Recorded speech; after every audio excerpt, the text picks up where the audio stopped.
Hello, Ismail. Thank you so much for coming to the Founder Talk. How's it going? Hello, Max. Thank you very much for having me. I'm very good. Thank you. How about you? Oh, good. And thank you again we are just outside at least in Europe, the holiday. So we are fully back on track and working. Very much thank you for your time today.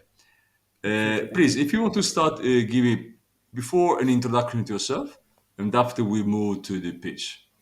Sure. My name is Ismail. I'm the co-founder of Hosstinn. I'm based in Lisbon, but originally born and raised actually in Morocco. And I've worked all over the world. I have more than 15 years of experience working for hotel chains and independent hotels all over the world. And I've started Hostin together with my co-founder Sandra about a year ago. It's a very, very exciting project, and I'm actually honored to be able to tell you more about it. Let's do it. Let's talk. Amazing. Thank you very much. Well, Hostin is a revolutionary solution for the hospitality industry. We believe in the power of service, and our mission is to empower the most precious assets of hotels, their human capital. In a rapidly changing market, influenced by rating platforms and alternative accommodations, the hotel industry faces intense competition. However, one thing remains constant, and that is the importance of service. Service is the key to hotel success. Yet, amidst these challenges, there is a significant hurdle that many hotel managers encounter, and that is the struggle to find the right staff, and a growing desire among staff for more training. So at Hostin, we're passionate about empowering hotel teams. We believe that a hotel's success hinges on the empowerment of its staff. Our vision is very, very clear about that. We provide the most advanced technology to create a thriving environment through catchy and personalized training. And to achieve our vision, we've developed a one-stop, tailor-made learning experience platform. This platform is designed to enhance the skills and the soft skills of every staff member and hotel managers, ultimately helping them achieve their professional and business goals. So, what sets us apart? Our platform is incredibly user friendly, making learning enjoyable and accessible for everyone. We collaborate with renowned industry experts to create engaging and gamifying programs while accompanying team members through coaching sessions and one-to-ones to set up a learning experience that is unique to each user. Our competitive advantage lies in our innovative approach. By using a VARC methodology, which is a very famous e-learning methodology that consists in visual, auditive, read-write, and kinesthetic learning that adapts to every types of learnings. And we provide, coupled with the VARC methodology, we use data science and graph data science to be precise, which is a machine learning algorithm to provide a highly personalized learning experience that no one else in the market actually can match. And the vocational training market is booming with a projected growth of 8.9% by 2028. This growth is driven mostly by rising demand for skilled professionals and the necessity of continuous upskilling in a very rapidly evolving job market. Our target market are urban hotels that are 3 and 4 star ratings, because these hotels are the backbone of the industry and they stand to benefit the most from our solution. Our business model at Hostin is designed for sustainable growth and long-term success. We operate on a SaaS subscription-based model tailored to meet the specific needs of our clientele. This model leverages flexibility and scalability as our pricing is directly tied to the number of users, allowing hotels to scale up or down based on their staffing requirements. Now let's talk numbers. We are on track to finish 2023 with 400,000 euros in revenue, and our projection for 2024 are and even more impressive with an expected revenue of 1.1 million euros by the end of the year. Behind Hostin is a dedicated team with the expertise to drive our vision forward. We have a very, very strong foundation and we're ready to take our business to the next level. As I mentioned at the beginning, I myself have more than 15 years of experience in hospitality management, and my co-founder Sandra as well. On top of that, we've coupled that with a very strong tech team that has already created our MVP, including the machine learning algorithm for the personalized experiences. We're currently in the final stages of our pre-seed round, which will raise about 100,000 euros to kickstart our journey. This will enable us to develop our platform, onboard the new clients, and refine our offering. Together, we have coupled this with a public funding of 75,000 euros, demonstrating recognition and demonstrating support for our innovative approach. In conclusion, Hosstinn is just not a business, it's a mission. We are on a journey to transform the hotel industry by empowering its most vital resource, its people. With your support and the one of our investors, we can achieve our vision and create better teams for better hotels. Thank you very much for listening, and I'll be happy to answer all your questions. Thank you, Ismail. Let me start from the end. Is 100K enough? And how much is your burn rate monthly?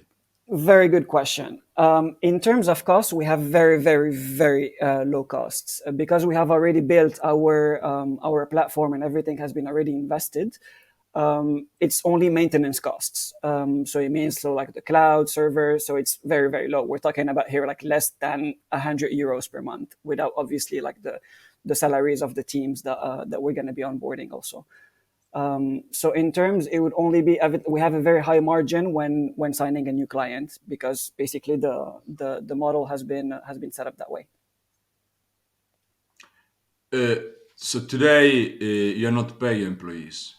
No, we have just onboarded a team of SDRs that has just started with us, and they're working on a fixed plus variables. And even with that, we're still at a 66% margin for each new client signed. So you're a B2B service, right? And Yes, we are. what's your CAC on LTV? As of right now, it will grow the more sales team we have and the more costs we have. But as of right now, it's 220 euros for the CAC. And per account, we're counting about 5,000 euros annually. And we're planning on having them for about 2 to 3 years with us. So it would be about like 12 to 15,000 LTV.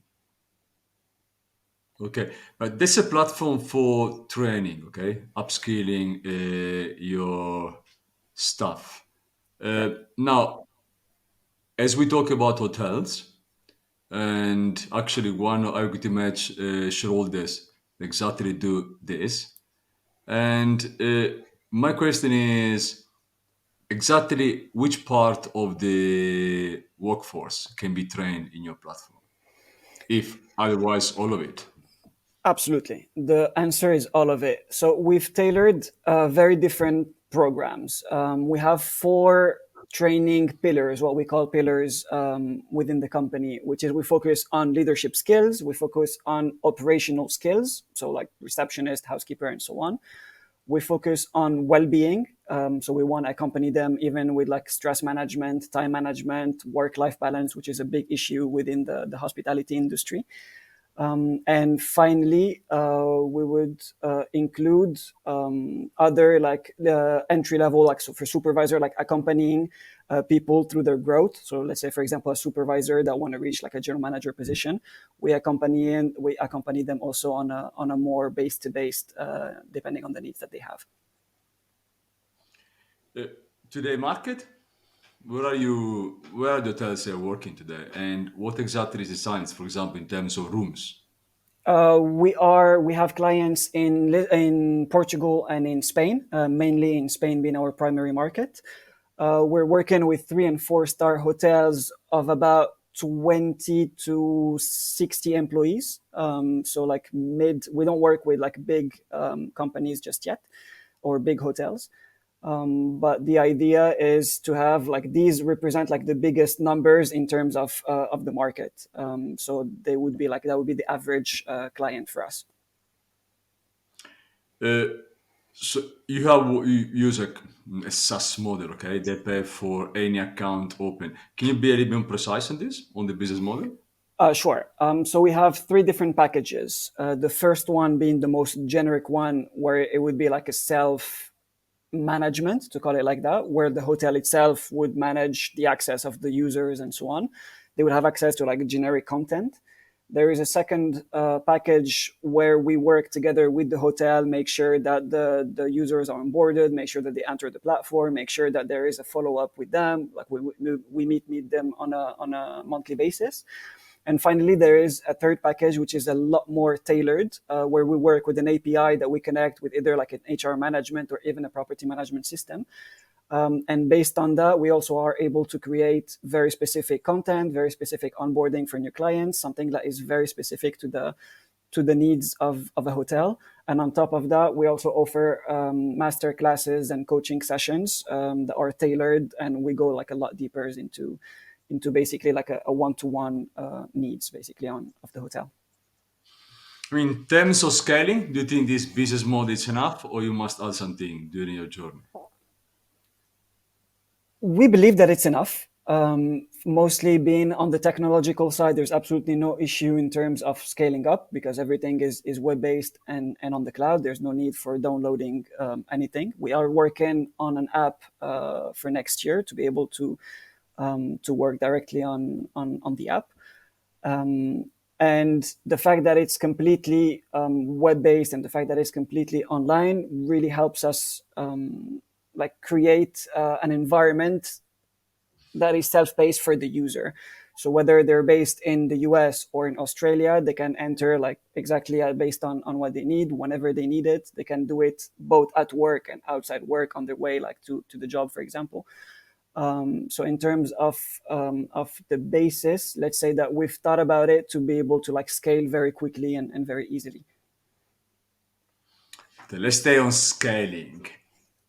What, because we always talk about the good stuff, right? Where we know perfectly well that 5% succeed and 95% when it's fine, startups fail. Where do you see the challenge in your most difficult time, which means you start the business and I just say to all the founders, the first 12, 24 months are okay because you don't pay employees, because the burn rate is very low, and you don't have the problem cash flow. And after you start making some money, you start hiring and the problem comes because you need to scale. Because if you don't scale, you die. Exactly. So where do you see your challenge when scaling? Because you must see a lot of challenge in front of you. Correct. Well, in terms of strategies, the way we saw it, because our platform is available both in English and in Spanish, we are focusing on Spain as it is the second biggest market for tourism in the world, right after France. And our next step will be the South American market also, which is very demanding of training, and that is also like very demanding in terms of tourism and high-end services. So the idea is to go for those markets where the platform and the content is already prepared and done, and to grow from there. We are talking with to create like a lot of collaborations with different types of platforms, also as venture capitals, to put us in touch with the right people to grow within those markets. The strategies, of course, we will adapt to each market differently, but the idea is to do or have what worked in Spain and in Portugal and reproduce it in other markets, which mean like a very close approach with hotels, understanding what is their needs and their challenges also. And the good news is that with our technology, we can actually like compile the human side with the technological approach. So we can feed it data, and the data itself just analyzes it and then reproduce and adapts the training for absolutely each person individually. So that would be like the scaling part. I mean, in terms of sailing, you are in Portugal and Spain, which is one close to the other. The mentality is not the difference. I can add easily Italy because they're pretty much the same. And after you move to France, Germany, the Dutch, and after they are completely different way to go. And Spain allows you to move straight forward to South America, where the market is unbelievably huge. You are using combining English and Spanish, and probably you cover half of the world in terms of speakers. But my question is, as you are B2B, do you need any person exactly there on the venue to talk to the hotels, or you can do everything remotely? That is a very good question. And it is the answer that we are still looking for. The reason why, as of right now in Spain, we realize that, of course, it does work better having like a face to face approach. That is something basic for any business. But we've also seen that it really works online. Either like we can make like face to face through like different fairs, for example, or like even going to the hotel. It does work, or our closing rate, let's call it that way. Our closing rate is higher when we meet face to face than doing it online. But that doesn't mean that it's impossible to do it online because we have been doing it and it's working. We're thinking now when we will be analyzing the costs of opening offices, whatever the market is. And based on that, we will see like what would be the return on investment if we should like go fully online or if we should have like at least an SDR present that would be able to go and meet the hotels face to face. I mean, you're a tech company, okay? And Yes. before moving to the round, the pre-seed round, in terms of technology, do you own 100%? Is 100% done in-house or you are outsourcing something outside? Yes, it is 100% done in house. The only thing outsourcing is the customer service or customer support technology, like for like the tickets and so on. But other than that, everything else is done in house. So pre-seed 100K, can you be just articulate a bit more on the use of the funds? Who are you looking for? Which kind of investors you want to get on board?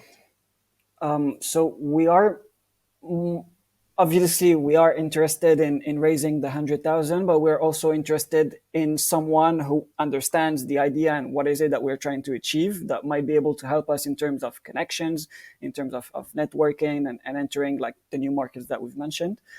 But other than that, we're really looking for someone who would support us. Like as a startup, we do need a lot of support in different in different sectors. So far, our strategies in terms of investment and our investors that have joined, all of them help us in some way, either as marketing or tech or sales. So everyone has something where we ask them for their opinions and advice. So the idea is to keep going with the same strategy. More than the money, we're like most importantly looking for someone who like with experience in growing a startup and a company. And we're looking at this in really long term. We don't want to grow too fast and then die like in a few months or grow in an unhealthy way, basically. So we really want to build strong foundation, and I think that we have been building very strong foundations. And the idea is to have bring people on board that will help us continue to grow. So it's you, your co-founder, and let me close with I do believe founders who really succeed are the one who are very much passionate. They can stay without sleeping too much at night, working Saturday and Sunday. So that's the kind of people that normally succeed. So what drives you and your co-founder? Why are you doing this? Both for the both of us, it's personal experience. I've started very early working in the hospitality industry when I was 16. And I've gone through every single job there is until reaching a managerial position and having like about 500 employees that I was dealing with.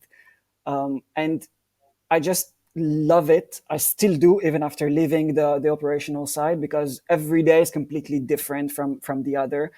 And there is a team spirit within every single hotel that I've worked with that's unique, that I haven't found in any other industry that I've worked with or worked in. And I want to give back basically because the hospitality industry has allowed me to travel all over the world to meet some really interesting people. And I reached a time in my career where I wanted to start something that I could call my own. And the idea is to give back, to help others succeed like I was able to. Help them grow professionally, help them grow even personally. Like I was talking about the work-life balance, which is something very hard to achieve in the hospitality industry. So I really want to be able to help those hospitality workers grow and have the valorization that they actually want and need. And from the other side, I really want to help hotels grow. Like right now, especially with like the last summer and right after COVID, the market is booming. hotels are packed, people are willing to travel, people are willing to pay the fees to or the rates to be able to stay at the hotels. But there is this big, how could I say that? They're not really like looking into the staff. But people tend to forget that it's not really the property that creates the memory, but it's rather the staff that creates the memory. People that are there that really like are genuinely interested into making your stay memorable. And just like they are helping the guests, I want to be able to help them to have the career that they want, to have the job that they want, to have the skills that they want, and just to be able to like finish their days and enjoy their life, which at the end of the day is what we're all asking for, which unfortunately is not something very common right now. And yeah, I really want to be able to do that. Ismail, I really thank you so much for coming to the Founder Talk. Absolutely. As you can see, actually here, not here. We also launched the Love Founder. I really would like to invite you to come to our. It's a different podcast because we talk about your life, but we do believe entrepreneurs has an absolute life. They are outsiders, are people who they don't like the comfort zone, and they like to push. So please come to the Live Founder. I really like Will to have do. a very beautiful interview with you. And again, I really wish you all the best. Thank you for coming to pitch to us your startup. And we will try to do our best to help you to raise these funds. And again, Thank you so thank you so much, much. Max. Thank you for listening.